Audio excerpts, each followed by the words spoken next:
आज जब भी अंतर्राष्ट्रीय बाजार में तेल की कीमत बढ़ती है, देश की ऑयल मार्केटिंग कंपनियां फौरन पेट्रोल और डीजल, सीएनजी और एटीएफ यानी हवाई जहाज में इस्तेमाल होने वाले एविएशन फ्यूल की कीमत में फौरन इजाफा कर देती है। लेकिन अभी जबकि ईरान अमेरिका युद्ध काल से आधी कीमत पर क्रूड मिल रहा है, तब तेल बेचने वाली कंपनियां ग्राहकों को राहत देने के बजाय मुनाफा कूटने में लगी हुई है। अंतर्राष्ट्रीय बाजार में तेल की कीमत अब ईरान अमेरिका युद्ध के समय से काफी कम हो चुकी है। बुधवार 8 जुलाई को ब्रेंट क्रूड की कीमत $72 प्रति बैरल है, जबकि ये जंग के वक्त औसतन मार्च अप्रैल के महीने में $125 के करीब थी। ऑयल मार्केटिंग कंपनियों को डीजल पर ₹8.10 और पेट्रोल पर ₹11.20 का मुनाफा हो रहा है, जो मानक स्तर से बहुत ज्यादा है। इसके बावजूद ये कंपनियां ग्राहकों को इसका कोई फायदा नहीं दे रही। ऑब्वियसली घटना चाहिए, लेकिन एक सवाल और उठता है कि परचेजर जो है वो किस हिसाब से परचेज कर रहा है और क्या उसको इंस्ट्रक्शन है, तो उसी हिसाब से वो अगला काम करेगा। चूँकि ये अपने मर्जी का तो काम है नहीं। गिरना ही चाहिए, क्योंकि वहाँ पर है तो यहाँ भी गिरना ही चाहिए, ताकि हमारे जो आम जनता है उनको थोड़ा राहत मिले, क्योंकि बिना परिवहन का कोई भी संचालित हम लोगों को नहीं सुचारू रूप से किया जा सकता है।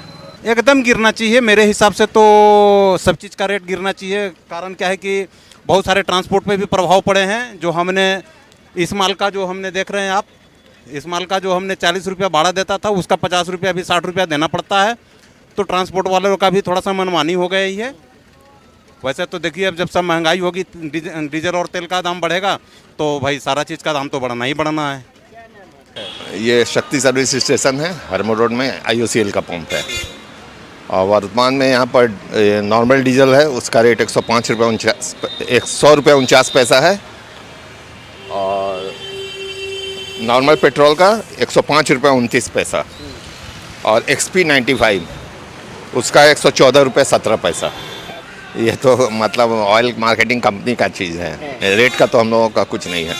हम लोग को तो जो रेट आता है उस रेट पे माल मिलता है, उसी रेट पे अनुसार फिर हम लोग बिक्री करते हैं। रेट का गिरावट हुआ, ये तो इस पे स्पष्टीकरण तो कंपनी के अधिकारी दे सकते हैं।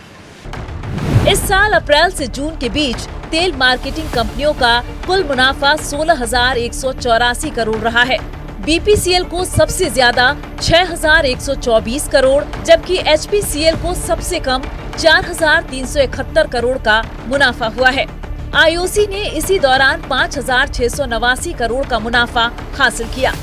इस दौरान क्रूड के हर बैरल पर BPCL ने $4.88, IOC ने $2.15 और HPCL $3.08 की कमाई की।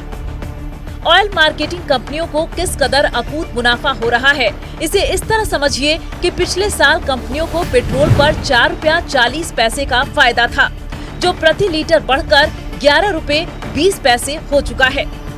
भारत की ऑयल मार्केटिंग कंपनियों को रूस से लगातार दुनिया की सबसे सस्ती दर पर क्रूड मिल रहा है। हाल ही में रूस ने कहा था कि वह भारत को 5% की और छूट देगा। जाहिर है, तेल कंपनियों को अब पेट्रोल और डीजल की कीमत में 5 से 10 रुपए की कटौती कर आम आदमी को राहत देनी चाहिए। दुनिया में तेल की कंपनियां तेल के दामों में बढ़ोतरी करती है, तो भारत में भी तेल के दाम में बढ़ोतरी होता है। लेकिन जब तेल के दाम में गिरावट होती है, तो भारत में तेल और डीजल और पेट्रोल की कीमतों में क्यों नहीं गिरावट होती है, ये सबसे बड़ा सवाल है। युद्ध समाप्ति के बाद भी वर्तमान में भारत में पेट्रोल और डीजल की कीमतों का स्थिति वर्तमान में बना हुआ है। जो बढ़े हुए दाम थे वो अभी भी है, जिससे तेल कंपनियां करोड़ों रुपए मुनाफे कमा रही है। कि जो आम जनता है, जब बढ़ते दामों में मदद किया तो गिरावट में भी उन्हें राहत मिलनी चाहिए। अपने सहयोगी कैश के साथ मैं राजेश कुमार, रांची से।